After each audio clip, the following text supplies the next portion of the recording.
Welcome to Fighting Words. I'm Mike Straka along with Mike Urata. We have a very special guest with us today on this episode. Normally, I'd say he's a guy who doesn't need an introduction, but since MMA has gone so mainstream, all these newbies might know him from the movies instead of MMA. It's Randy the Natural Couture. Randy, welcome to the show. Thanks, Mike. Great to see you. Great to see you too, man. How's life in retirement? I'm busier than I've ever been. It's crazy. I thought in 2011, when I stepped out of fighting, that things would slow down. I'd be spending more time at the mountain house in Colorado. And it's gone the other direction. I've been busier than I've ever been in my life, but it's been great. It's been awesome. The Colorado house was so hard to get to. I ended up selling that and rolling it into this small ranch here outside of Flagstaff, which is much closer to Vegas. Well, and you're closer to the fighting game as well. It keeps you, I'm sure it keeps you young. Are you still training? Still training, mostly circuit training. I don't do a lot of hard sparring anymore. I'll do some light sparring, work with some individuals here and there that ask for some assistance. Mostly just a lot of circuit training, just trying to stay in shape. Can't very well develop Dunlops and expect to walk on a set with Stallone and pull that off. It's not going to happen. So got to stay in shape. It keeps me sane anyway. Did you think, I know Mike wants to talk about PFL, but did you think, as you ended your MMA career, I know you were doing some of those movies, the Mummy movies and things that you were doing back then. They were kind of low budget things, but did you think you were going to be an A-list star like you are today? Well, I would say an A-list star is a stretch, honestly. Okay, A-list movie. Certainly Expendables 1, 2, 3, and 4. Expendables is certainly the biggest property I've been attached to and been part of, and it's been a blast. 4 is coming out here September 22nd. Had a lot of fun shooting that one. That one takes a little bit different look and feel than the other 3 did, but I think people are going to like it. It's testing well, and I think it's going to be good. Acting is not something I ever saw myself doing. I think I was in one school play in the 6th grade. I played Tiny Tim in a Christmas Carol. That was it. I'm still playing Tiny Tim. So Mike Urata is impressed with your commentating on PFL. Mike. Yeah, man. It's not every day. I mean, there's a lot of athletes that do try it, and especially with you and Ken Flo, the way you guys, mesh together. It's very, very well. You guys have playing content very good with each other. The one thing I did want to ask you about PFL, when you did jump into that, a lot of people, when you look at people that, you have the comfort zone of normal MMA where it's these fighters come in, they really, everything's about rankings and stuff like that. And when PFL came in, it was kind of an uncomfortable thing for a lot of people. But the thing that I've noticed that the track record with this is there's been a lot of issues with rankings, a lot of issues with, I'll even bring up a name like Bilal Muhammad, who he's fighting he gets on a very major win streak. He can't get a title fight. The thing that I think is intriguing for the fighters on the PFL side, and the reason why you guys are making all these signings is because it's really up to them at that point. Everything is up to them. There's no rankings. It's you win, you're in. Obviously, there's a point system and stuff like that. And obviously, there's the ultimate prize at the end. Is that why you think so many people are kind of coming over to the PFL? Because it's kind of no nonsense, no bullshit. I win, and I'm going ahead. Well, I think the first thing that got everybody's attention is that $1 million check at the end of the rainbow there. Obviously, you're going to work your butt off to get to that $1 million. You're in the early seasons, you're signing up to fight 5 times, basically in 7 months. Now it's down to 4 times because we eliminated the 2 times in one night that the first 2 seasons had. But it's absolutely a meritocracy, and I think the guys love that. You mentioned the rankings. The rankings are basically, they don't use them. So what are they really there for? Conor McGregor's a perfect example. What was he ranked? 6th? But because he was pulling the biggest publicity stunts and talking the most trash, he gets the nod and gets a shot at the title. Now he backed that up and he won that title to his credit. But it's the WWE model. It's not prize fighting in the truest sense of the form. And I think that's one of the things that everybody loves about the PFL is the meritocracy of it. You can talk smack if that's who you are, if that's what you want to do. That's not going to get you the nod. That's not going to get you any favors. You still have to walk up in that cage and get finishes and score points to make the playoffs and get a shot at that title every season. Is it a lot? It's a lot. 4 times. These guys are going to fight 4 times in 7 months. That's You're turning around every 8 weeks. I certainly at the end of my career did that. That was the most active I ever was the last 18 months of my career. I fought 5 times in that 18 months and shortened my camps to accommodate that. And it's a different thing. And I think even guys like Anthony Pettis and Verdum didn't realize what they'd bitten off when they walked into the PFL season, and very quickly realized they had to make some adjustments. They had to front load their camps, manage injuries, be able to turn around and fight again in eight weeks and be effective, score points, get into the playoffs to get a shot at that championship belt and that big check. Now, Mike, you mentioned something to me earlier about the computer judging versus the human judging. You want to get into that with Randy? Yeah, Randy. So this is something. Oh, the AI.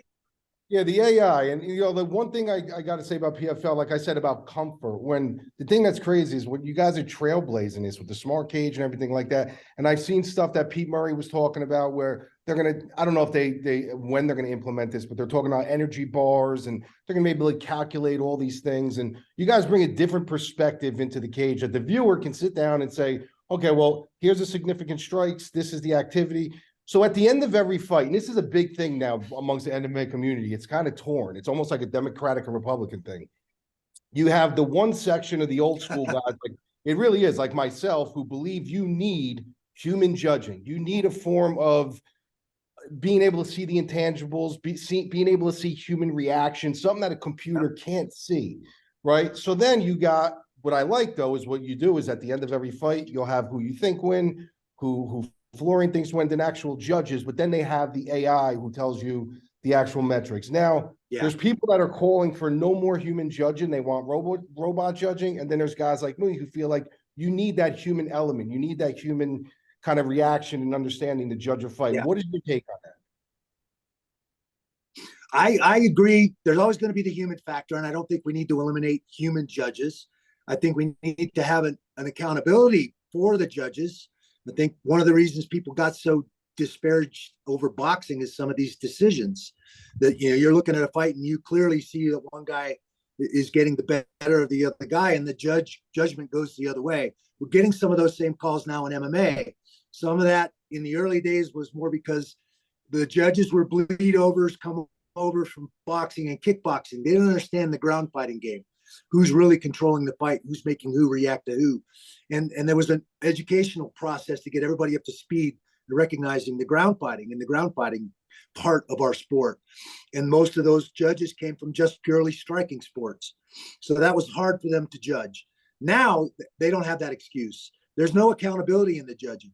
I'm okay with having the human factor. It's always going to be there, but you got to be able to step up and tell me how you came up with that score for that fight.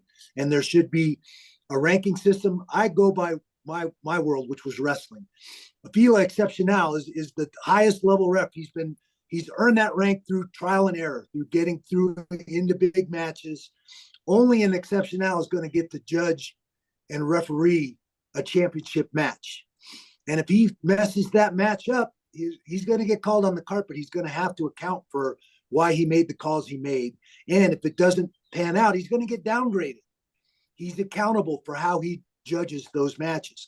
We need a system like that in fighting. There has to be accountability for these judges. I like the algorithm. I think the algorithm takes into account a lot of things that maybe some of the judges miss. Very rarely do I disagree with the algorithm. That has happened a couple times. I think in this last 3 fights we just had, me and Kenny both disagreed with the algorithm, I think at least once. But most of the time, that algorithm is spot on. It's really, really good.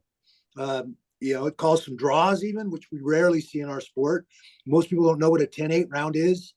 What constitutes a 10-8 round? How do you come up with some of these scores? And I like the algorithm. I think it lends a thread of honesty and accountability to the judging. The judges got to be looking at that like, man, I got to be careful what I do here, because those two guys in that algorithm might say something completely different than what I just said. And that's going to make me potentially look bad. Right. Randy, I've argued that there's a lot of pros and cons to mixed martial arts becoming so mainstream. I think the game is oversaturated. I think there's too many fights. I think there's too many fighters. There was a time when you guys would have pay-per-views once every 3 months, and it was an event. Everybody couldn't wait to see you fight Chuck or you fight Tito.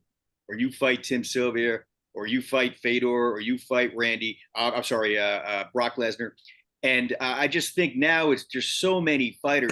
But one of the pros that I have is that I see George Greenberg, my former Fox Sports colleague, is now working with PFL Mhm. and in charge of production. And I knew right away that when I saw that announcement that you guys were going to come up with some pretty cool production.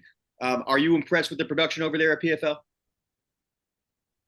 I am. Obviously, George is one of the reasons why I signed on with the PFL.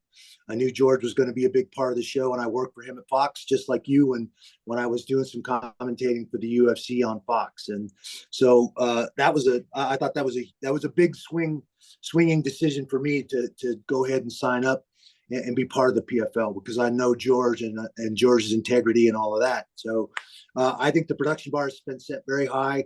The smart cage, the punch speed, the kick speed, the algorithm, the ref cam, the ghost cam looking through the cage, all those sorts of things that the PFL is trying to implement and raise the bar for the entire sport, I think are all things that are very effective and give the average fan that's watching this on ESPN or ESPN Plus more modalities, more ways to determine and understand our sport and figure out who's winning. I always said that there were two people in early MMA that saw the big picture and educated themselves around the broadcasting, around the executives in charge of broadcasting. And that was you and Uriah Faber. You guys always had different revenue streams and different forms of different platforms that you guys took advantage of. And I thought you guys were the smartest fighters in MMA, not just your fight IQs, but just the way you handled your business. How important is that? And what can you say to young fighters who are coming up and just focusing on what goes on inside the cage? Well, I appreciate you saying that. I learned some of those lessons the hard way. I didn't have an LLC or any kind of corporate structure set up that first year I started fighting. I made more money that year than I'd ever made in my life. And I got hammered by Uncle Sam. And so, it was kind of a battle of attrition. I had to learn to create a corporation, find the right accountants, help me find ways to take care of this money as I made this money and moved through a 14-year career and make that money work for me when I wasn't able to walk those 4 steps back up in that cage. And that's something I think that's hard to get through to fighters and athletes in general. We have a very egocentric attitude. That's what makes us good at what we do. It's not going to happen to me. I'll be fine. I can handle this. And we don't look forward and think about the small window of opportunity we have to compete at this level and make this kind of money and figure out how to make that money work for us when we can't do it anymore. It's a common, and certainly we know all the horror stories from the boxing years and the 100 years we've seen some of our many champions in boxing wind up broken on the streets. And you certainly hate to see even that NFL be the case players. in MMA as well. Even early NFL players. I mean, across the board. Yep. Do you think we get all tied up in buying these depreciating assets and not taking care of this money so that it can take care of us when we're not able to physically do it anymore? So I think that's a huge piece and a part of the education process with your athletes. You need good management. You need good coaches that are going to help them find their way through a lot of these pitfalls and issues in our sport.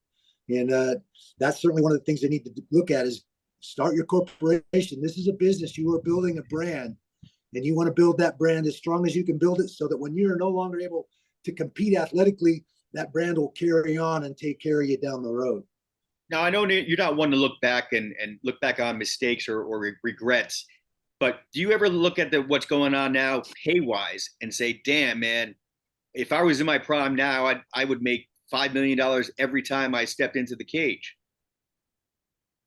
Yeah, I mean, it is what it is. That's the nature of sports. I mean, look what Kurt Flood did for baseball. I mean, everybody's had that guy that stepped up and tried to change their sport and make it better. I certainly made my attempts at making some waves and shining a light on some of the issues in our sport.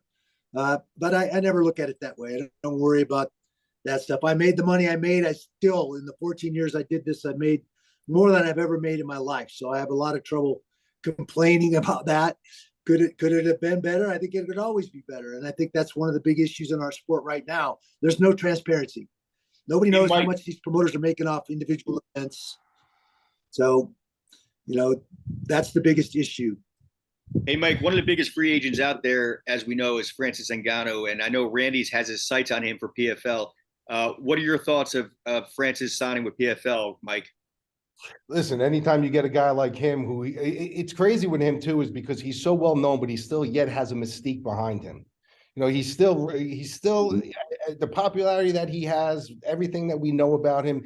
There's still a certain mystique about him, and there's still that big question that looms. Like, you know, could he beat John Jones? Could he beat this one? Could he beat that one?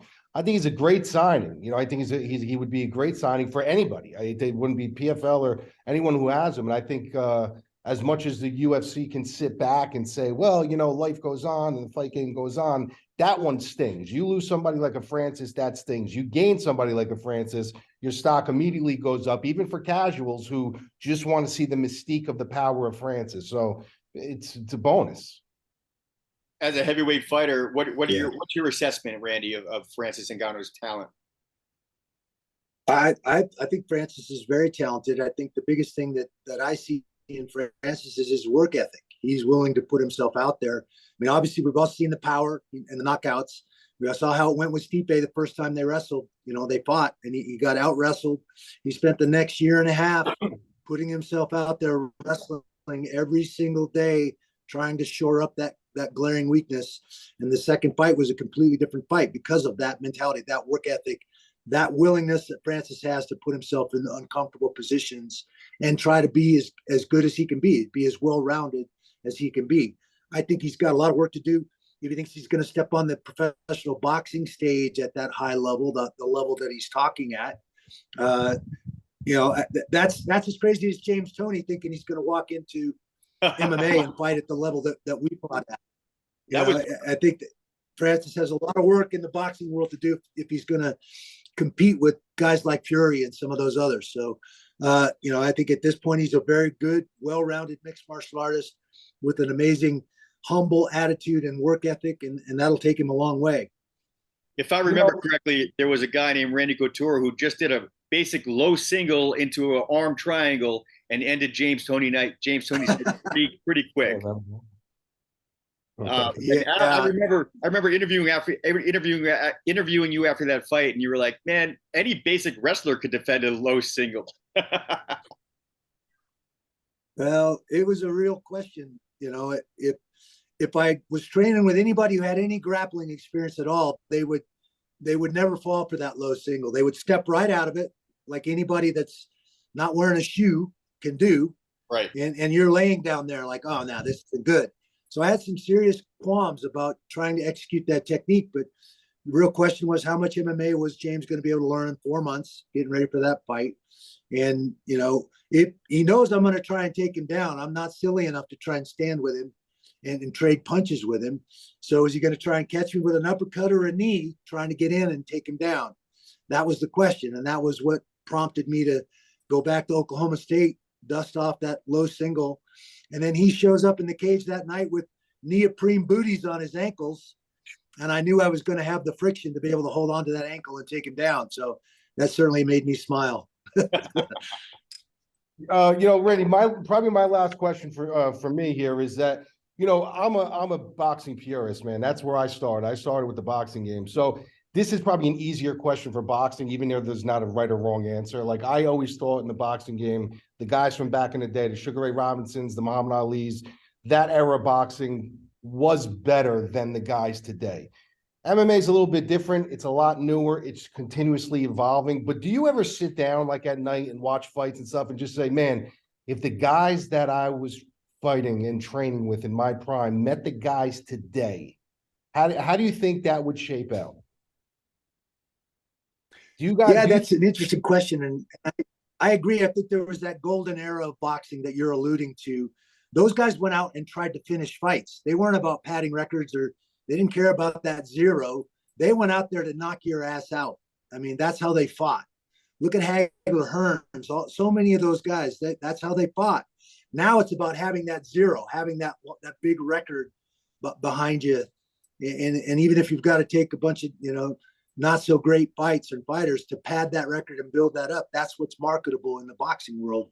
And so I think we all missed that golden era. And we've seen that some guys fight that way in MMA too. You go out there and fight not to lose instead of going out there and fighting to win. There's a difference in that mentality. And I think that's exactly what you're seeing. Those boxers back in those days, they went out to knock your head off. They were fighting to win. They didn't care about whether they lost or not. They were willing to take those risks, get into those scraps, and some of the most amazing fights ever.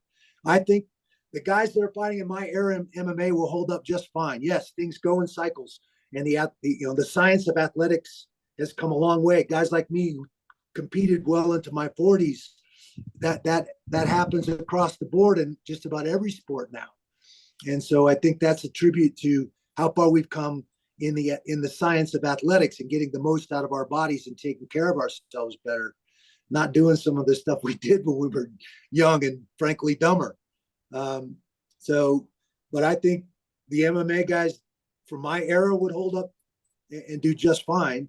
It's certainly more technical than it was when I started. I feel like I came in on the cusp of that second generation of mixed martial artists that all started cross training, weren't trying to prove that our original style was the best style. We realized we had a bunch of other stuff we had to learn.